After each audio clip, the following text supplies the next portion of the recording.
से क्या होगा? हम जाएंगे, हम ऐसे सर्टिफिकेट लाएंगे और ये हमारा सर्टिफिकेट, ये देखो क्या है norms and terms condition NRC की। आपका 1971 के पहले का यहाँ पे बर्थ रिकॉर्ड दिखाओ। 1971 क्यों? क्योंकि 1972 को यहाँ पे कूड़ कायदा लाया गया था। कूड़ कायदा जिसके तहत लोगों को जमीन बांटी गई। आप समझे इस बात को? आपको पहले इसको समझना पड़ेगा।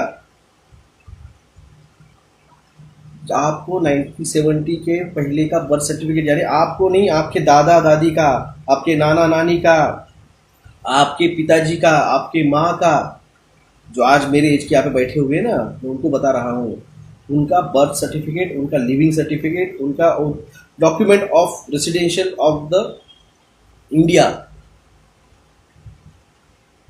60% जो ओबीसी है ना, जिनको ज़मीनें 1972 के बाद में मिली है कूड़ कायदे के अंतर्गत, जो जमींदार थे, जो पाटिल थे, जो वतनदार थे, जो इनामदार थे, इनकी जो 500 एकड़ ज़मीन थी, वो जब कट करके उन लोगों को दी गई 1972 में, तब उनके डॉक्यूमेंट पे उनका नाम आया।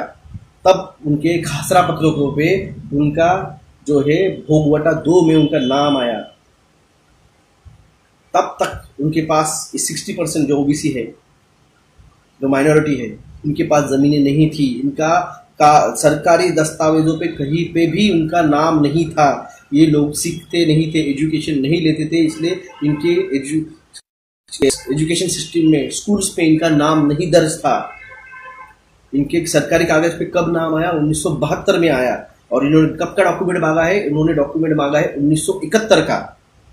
आप बात समझिए। मैं जो हूँ, मैं मराठा कास्ट से हूँ। हम जो थे, मेरे पिताजी के दादाजी, मेरी माँ के दादाजी, ये जो है वो वतनदार थे। हमारे पास 500 एकड़ ज़मीन थी। जो ज़मीनें गई है हमारी,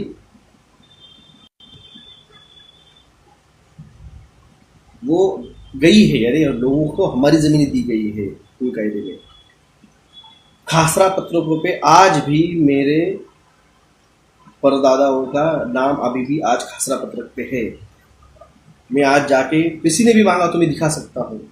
ये मेरा खासरा पत्रक है, जहाँ पे मेरे पुश्तों से 1991 सॉरी 1913 से 1913 से मेरे पास कुछ ज़मीनें हैं। यानी मैं तब से हूँ यहाँ पे, मेरी पीढ़ियाँ यहाँ पे है। ये मैं आपको क्यों बता रहा हूँ? क्योंकि जो ओबीसी है, जो माइनॉरिटी यहाँ पे बैठे हुए हैं, जो आज भोंगे के बारे में चिल्ला रहे हैं, जो आज हिंदू मुस्लिम कर रहे हैं, हाँ? बनाएंगे मंदिर, मंदिर बनाएंगे, मगर तुम नहीं, तुम्हारी पीढ़ियां नहीं रहने वाली वहाँ पे आरती करने के लिए। तुम रहोगे डिटेंशन सेंटर्स में। तुम्हारे किडनियां, तुम्हारे हार्ट, तुम्हारे आंखें, तुम्हारे गुर्दे सब निकाल के बाहर बेचे जाएंगे। कभी जाके China organ harvesting scam search कर लीजिए, क्या है वो।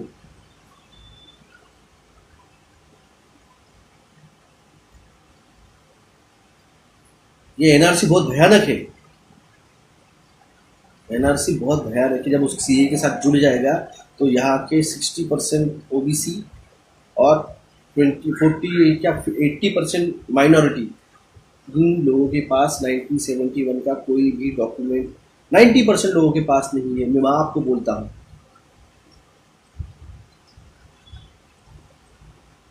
और रहे बचे जो बाकी ओपन मराठा, राजपूत, रेड्डी, शेट्टी, यादव,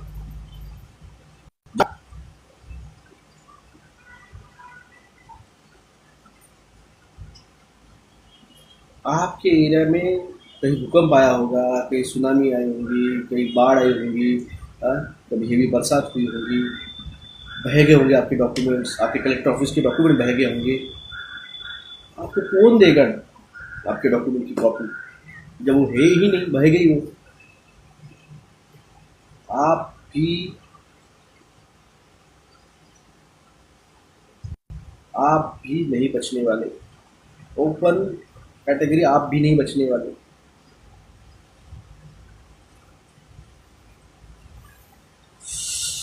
बुरा लगता है, समझा के थक गए। 2018 से समझा रहा हूँ एनआरसी क्या है, पूरा 2019 चला गया। नहीं सुने। 2020 में जब महामारी आई तो शाहीन बाग के लोग उठा उठा के फेंका गया घरों से, घरों में जाओ भागो यहाँ से।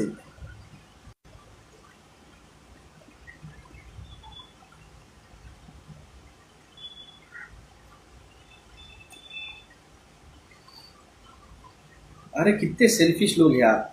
रवि खोज जी, आप अकेले के पास डॉक्यूमेंट है तो बाकी के जो 100 करोड़ लोग हैं, 110 करोड़ लोग हैं, हाँ? अरे मेरे पास भी है, मैं फ्री बात कर रहा हूँ, उसका विरोध कर रहा हूँ। विरोध करो, डॉक्यूमेंट लेके, हाँ मैं बच गया, मैं बच गया, मैं बच गया मत करो। सेल्फी बनना छोड़ दो, मेरे से हम बनो। और इन लोगों को समझाने आता हूँ मैं। जय हिंद, जय महाराष्ट्र। नमस्कार, जय हिंद, जय महाराष्ट्र। मैं डॉक्टर विलास जगदाळे, MD होम्योपैथ, औरंगाबाद, महाराष्ट्र से। आज 16 अप्रैल 2022 हनुमान जयंती पे सभी को शुभकामना देता हूँ और मेरे इस इंस्टाग्राम लाइव पे सभी का स्वागत करता हूँ। सिद्ध जी गुड मॉर्निंग, धन्यवाद, नमस्कार सभी को, जय हिंद, जय महाराष्ट्र। आज हनुमान जयंती को सभी को मेरी तरफ से शुभकामनाएं। देखो दोस्तों, एक ने सवाल किया कि LC कब लगेगा। तो LC जो है अब जो वो हर कोई अपने अपने हिसाब से, चीफ मिनिस्टर जो है वो अपने अपने हिसाब से लगाएंगे। अब दिल्ली में केसेस बढ़ रहे हैं, यूपी में केसेस बढ़ रहे हैं। अब दिल्ली जो है वो रिस्ट्रिक्शन की तरफ जाने वाली है। अभी मैंने जब मेरा मोबाइल खोला तो आपके मोबाइल पे एक स्क्रीन आती है जहाँ पे वो जो भी मोबाइल रहता है वो अपने हिसाब से आज के अपडेट को दिखाता है। तो मेरे इस पे उसने दिखाया Delhi is going to have some restriction सुन, ऐसा उस पर लिख के आया। तो ये प्रोपोगंडा है, ये आपके माइंड प्रिपेयर कर रहे हैं, आपको केसेस बढ़ा के दिखा रहे हैं। सबसे बड़ा सवाल है कि ये जो है टेस्टिंग किट 2017 में खरीद के रखी हुई, 2017 में खरीदी हुई टेस्टिंग किट के ऊपर आप कैसे क्या कर सकते हैं, है? ये जोक है। ये हेल्थ मिनिस्टर और ये नरेंद्र मोदी साहब ने सबसे बड़ा जोक मारा है हमारे ऊपर। ये जोक है। ये टेस्टिंग किट 2017 में खरीद के रखे हैं और उसके ऊपर आज LC लगा रहे हैं। 2010 में रॉकफेलर फाउंडेशन ने लॉक द स्टेप कहा हुआ है, तो किस तरह से लॉक द स्टेप करना है 2017 में लिखा हुआ है। आप मजाक कर रहे हो हमारे साथ, हा? ये सब आपको बेवकूफ बनाया जा रहा है। सबसे बड़ी बेवकूफ की बात क्या है, सबसे बड़ी बेवकूफी की बात क्या है,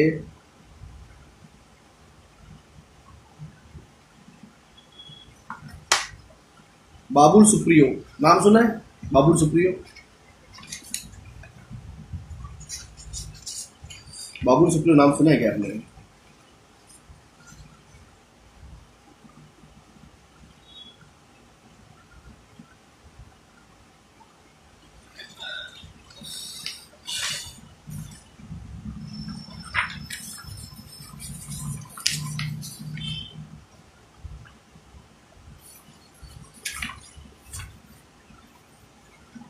उलट दिसतंय, घरी जाऊन याची PDF कॉपी ओरिजिनल काढा, रिकामाने बसलो मी तर तुम्हाला सगळं दाखवायला।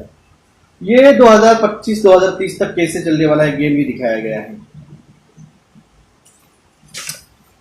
सिंगर है, पॉलिटिशियन है, बिल्कुल विभाग, वो अभी TMC में चला गया है, तृणमूल कांग्रेस में चला गया है। उसने कल एक बात कही है, उसने एक बात कही, उसने बात कही है, मेरा मूड सुनना है। आई एम यानी बसरा जी में मेन पॉइंट की, जैसे किसी पॉलिटिशियन का नाम ले लेता हूँ, जैसे मैं कोई मुद्दा ले लेता हूँ तो मेरा डेट ऐसे हो जाता है। उसने एक बात कही है, उसने बात क्या कही है, उसने बात कही है ममता बनर्जी आज तक NRC का और CA बांग्लादेश में लागू नहीं होगा ये बात कर रही थी। कल उसने बात की है बाबुल सुप्रियो ने कि बांग्लादेश में भी अब NRC और CA लागू होगा, क्योंकि जो बांग्लादेश से आए हुए हैं यहाँ पे शरणार्थी, उन लोगों को ढूंढना है हमें। बाय द नीति आयोग के हिसाब से भारत में 3 से 4 करोड़ बांग्लादेशी आए हुए हैं, 3 से 4 करोड़। ये इस तरह से करेंगे जैसे नोटबंदी पे इन्होंने 99% पैसा सब आ चुका था बैंकों में, सिर्फ 0.1% सिर्फ 1% के आसपास जो था वो ब्लैक मनी, यानी पैसा आया नहीं, उसका कोई दिखाया नहीं। बांग्लादेश नहीं, वेस्ट बंगाल में। विश्वपुरी जी, मैंने कहा है बांग्लादेश से आए हुए शरणार्थी जो है उनको ढूंढने के लिए एनआरसी और सीए करना है। अब आ गया सीए और एनआरसी। अब आने वाला है ये जो पैंट है ना, पहनने वाली पैंट। बांग्लादेश अपने वेस्ट बंगाल के न्यूज चैनल पे एक एडवर्टाइज आ रही है, टीवी पे एडवर्टाइज आ रही है वेस्ट बंगाल में। आप कितना भी मूत लो चड्डी में, आप चड्डी में कितना भी मूत लो, वो आपकी जो पैंट है ना, पैंट वो पूरा यूरिन सोख लेगी। क्या? वो पूरा यूरिन सोख लेगी। तो ऐसी क्यों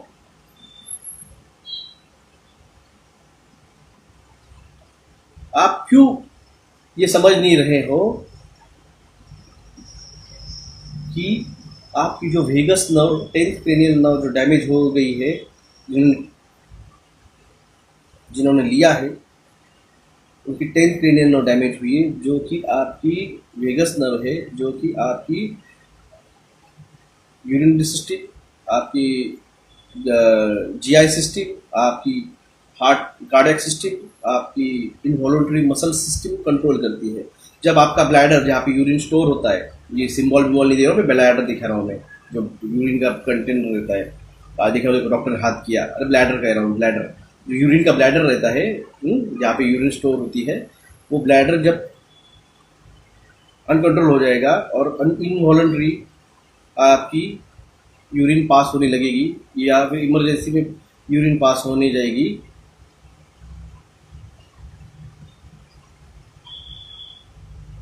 एस्ट्रो कुलदीप जी ने कहा है हगीज कंपनीज डायपर्स मैंडेटरी की कोशिश कर रहा है। ये सही है, ये सही है।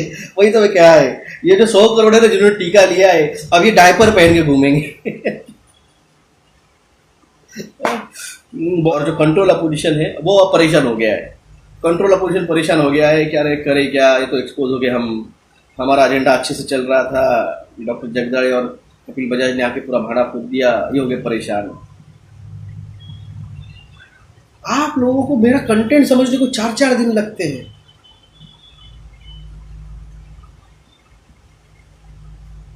चार दिन लगते हैं इन लोगों को मेरा कंटेंट समझने के लिए, जो मैंने कहा है इनको समझने के लिए 4 दिन लगते हैं। उसके बाद फिर इनके वीडियो आते हैं।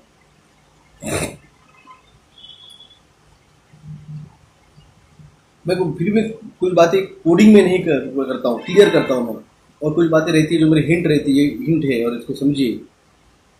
गाजियाबाद में स्कूल्स में महामारी केसेस बढ़ रहे हैं, न्यूज़ आई है, नाउ टारगेटिंग द चिल्ड्रन। यार मैंने आपको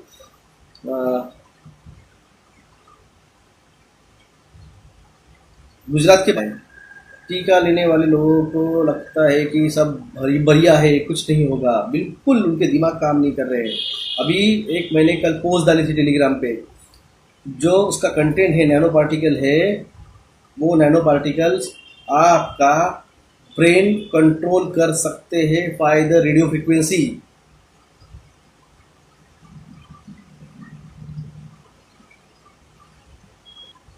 परसों के दिन वो आलिया भट्ट की और वो क्या नाम है, वो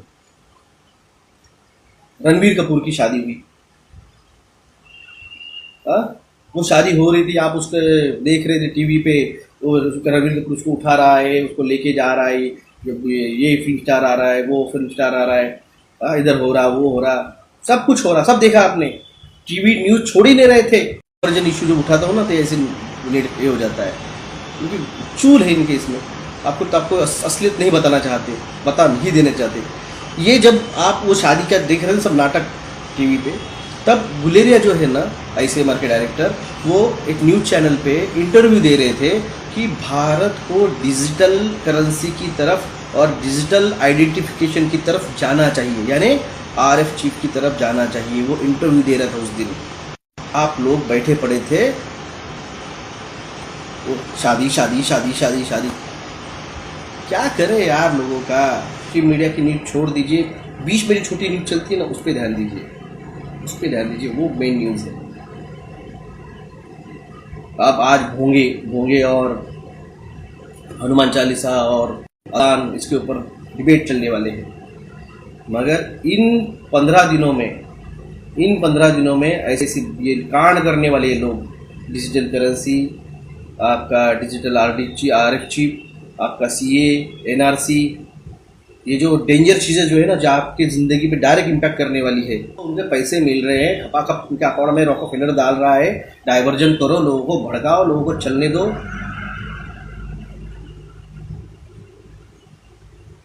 अपनी ज़िंदगी देखो। आपके बच्चों को दिल्ली में नाक में डाल डाल के टेस्टिंग करा करा के पॉजिटिव दिखा रहे हैं।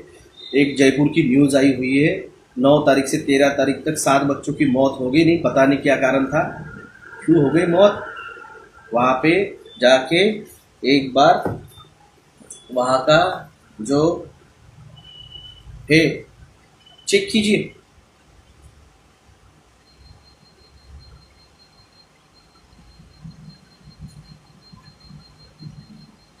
जयपुर में जहाँ पे बच्चों की मौतें हुई है, वहाँ पे ये जाके चेक कीजिए। ये इलेक्ट्रोमैग्नेटिक फील्ड हार्ट पे जो ए नोड आता है, जहाँ से फर्स्ट हार्ट बीट पैदा होती है,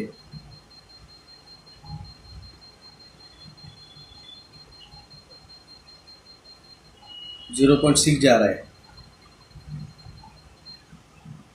0.670 जा रहा है, 70 जा रहा है,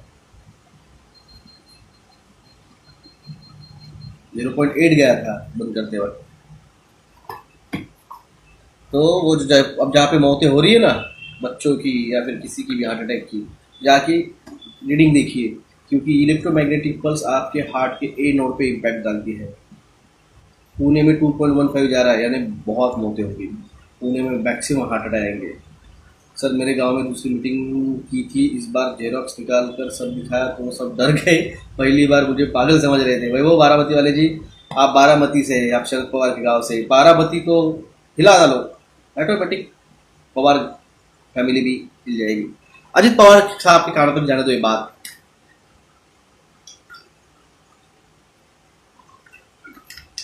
गांव वालों को, बारामती वालों को बोलो,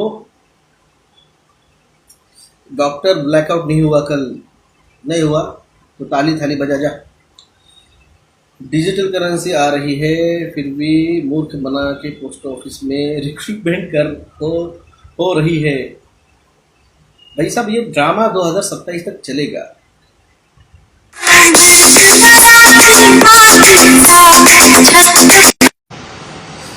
सॉरी 14 अप्रैल को ब्लैकआउट होना था। ये किसने कहा था? नासा ने कहा था। ये मैंने नहीं कहा था, मैंने उसकी न्यूज़ दी थी सिर्फ। ये नासा ने कहा था, ये मैंने नहीं कहा था, मैंने सिर्फ न्यूज़ शेयर की थी।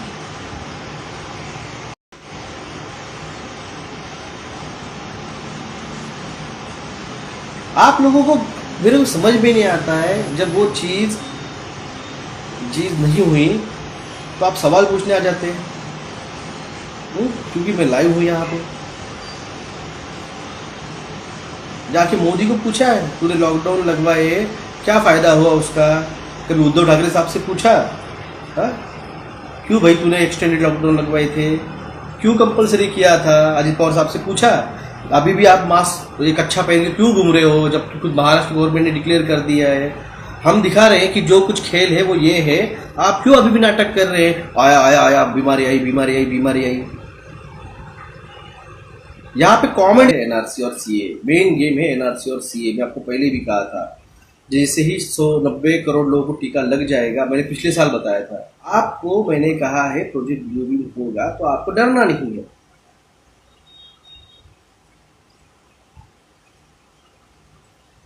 अगर आप नहीं मानते, एनआरसी और सीए ये मेन गेम प्लान है डिटेंशन डालने के लिए। ये मैंने आपको 2020 में बताया था।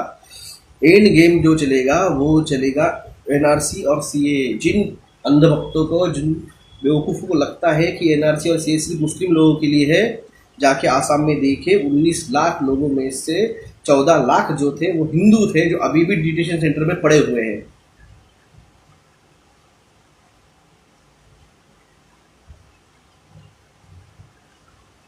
तो आप लोगों को अभी भी ये चीज़ समझ में आनी चाहिए, एनआरसी से एलसी नहीं है, एनआरसी से डिटेंशन सेंटर्स।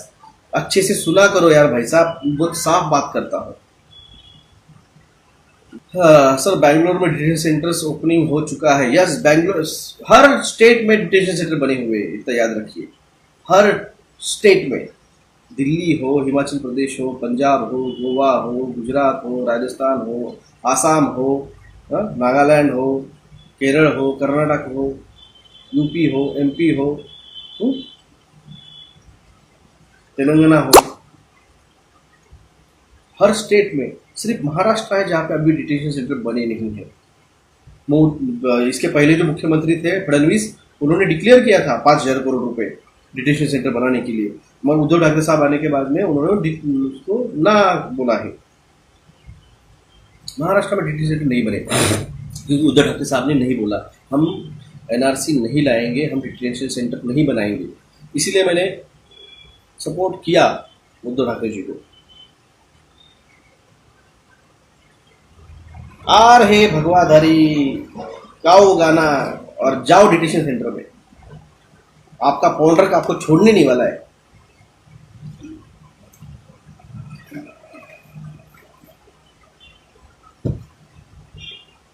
ये इंफॉर्मेशन है और ये आई हुई है और इसका रेफरेंस है, मगर आपकी फटती है, मगर आप कुछ करते नहीं हो।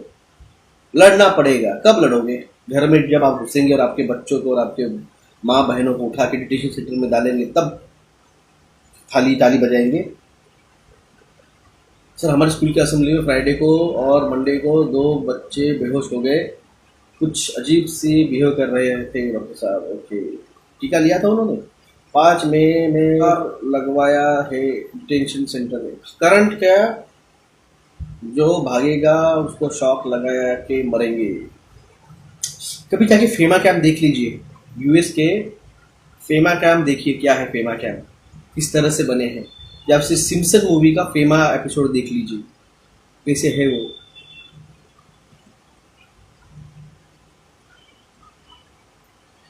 हरे कृष्णा कविता जी, ये सब आपको इन्फॉर्मेशन दी है, अभी भी आपको कुछ नहीं लग रहा, आपको मजाक लग रहा है। अभी भी 90% लोगों को ये सब मजाक लग रहा होगा। क्या होता है